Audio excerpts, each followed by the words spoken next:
Okay, guys.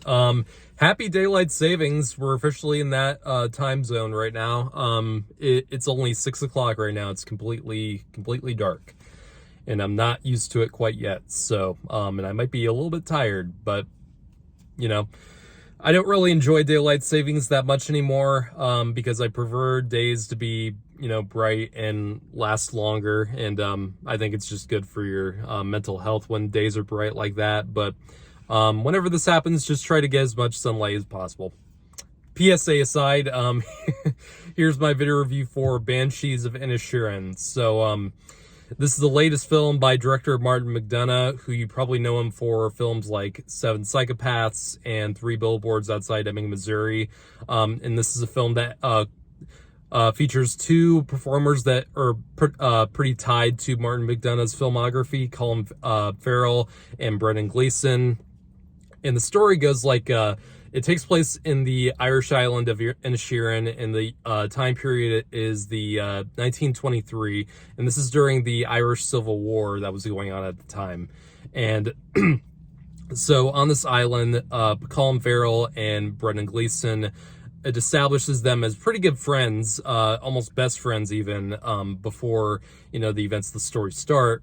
And then the story really kicks off when Colin Farrell realizes that Brendan Gleeson's character doesn't really like him as much anymore as a friend, and he doesn't want him to talk with him anymore.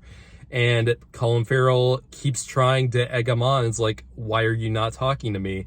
And it's down to the fact that, they have diverting, values in terms of, society. One values having more meaning in their life and having more meaningful conversations, and the other wants to talk about everyday, like, simple stuff. And the story really goes from there, and it's basically the quiet battle between two friends who it's not clear if they're gonna end up making amends at the end of the movie, or if things are just gonna get worse between them and things are gonna just drive them apart even more. And man, this film has just been getting so much critical praise, left and right. I mean, Martin McDonagh's films usually get a ton of praise.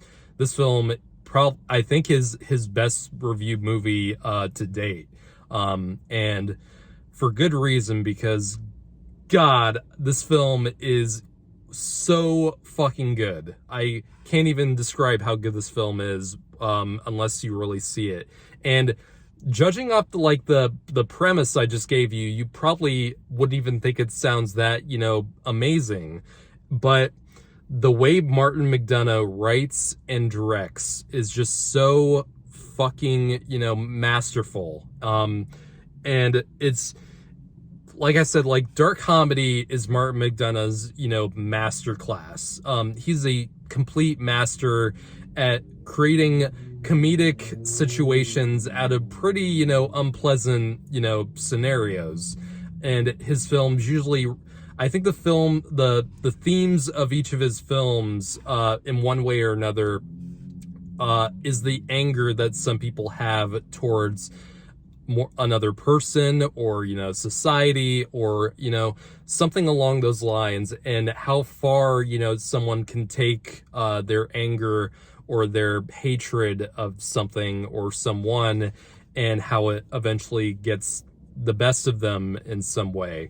And that we saw that with the storyline in Three Billboards, and this film is no exception to that, because it's such a great character study, because this is not a story about good versus evil or good and bad. Like, this is a story about two, like, pretty, normal people who have very different, social, values, and who have different wants out of life. And, Brendan Gleeson is the one who wants more meaning out of his life, and because he loves music, and he wants to create something that will last throughout the ages and will last throughout time. And Colin Farrell is kind of the dull one in that comparison, because he doesn't really know if he has much meaning in life, because he's a, he has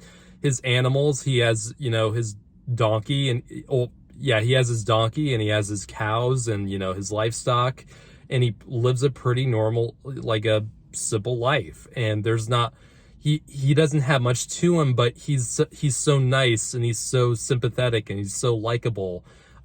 It's just when things, get heated between him and Brendan Gleeson, it's almost like he can't handle someone not liking him. And the story really does play into that feeling that if someone doesn't like us, it shatters our worldview and it shatters our, connections with other people. And the story goes really great places with that, in very dark places. I won't say how far it goes, but like, it's, it is a dark comedy for a reason. This is not, this gets pretty heavy and it does get dramatic, but it still has that, it's never too dark to the point where it doesn't feel like, I would still call this a comedy, not a complete drama. It definitely has dramatic elements for sure. So it's not, it's not your normal like dark comedy. It's Three Billboards was a masterpiece in my opinion. And I think this film is another masterpiece from Martin McDonagh, because the characters are so well realized. They don't feel two-dimensional or one-dimensional. They feel so complete, and they feel so dynamic. And it really does show the progression that these characters go through, and how far they can take things. And the performances are what truly carry it, because you got so many great talented people in this. I mean, Colin Farrell and Brendan Gleeson, I mean, how could you go wrong with them? You also got, Barry Keoghan, who is just, oh my God, he's becoming a class of his own, like in a pretty short amount of time. I think the first film I saw him in was Dunkirk, when he was in that in a pretty small role. But he's just been taking over, and every movie I see him in, he's playing a completely different type of character. And he plays a really different type of character than I'm used to seeing him in, and he's amazing in this film. You also got Carrie Condon in this film, who's you might not recognize her face, but you will recognize her voice, because she's the voice of Tony Stark's AI Friday from the MCU, after Jarvis is done. And she's amazing in this film. And like I said, everyone has dimension to them. This is a very complex film without it's simple and deep, instead of being shallow and complex. Like, I think the Nostalgia Critic used that that comparison in one of his reviews. But it's a great way to describe this film, because this isn't this isn't a pretty small movie. It's just a movie about two friends, and I felt like I got so much out of it. And this film actually had me thinking of how I look at my friendships in real life. What do I feel like I need from people, and what do I want from them?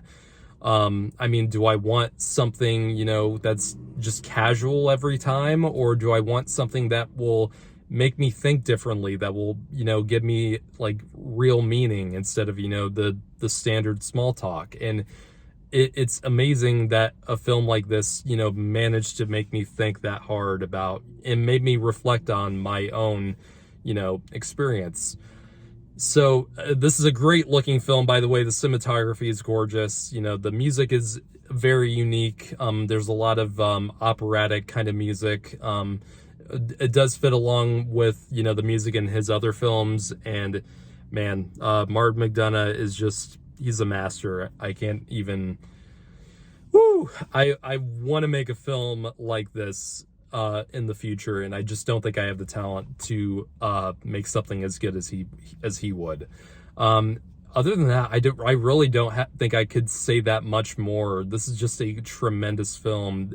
It's not the kind of thing that, you know, is gonna make me talk hours and hours about it, but it's just so good, and it is easily, I think, top 3 this year. It's hard to. It's been a good year for movies, and this is definitely one of the films that I'm gonna remember the most come January of next year. So I'm gonna give this film a 10 out of 10. I've only given out maybe 2 more. I think I've only given like 2 10s out of 10s this year, and this definitely earns it.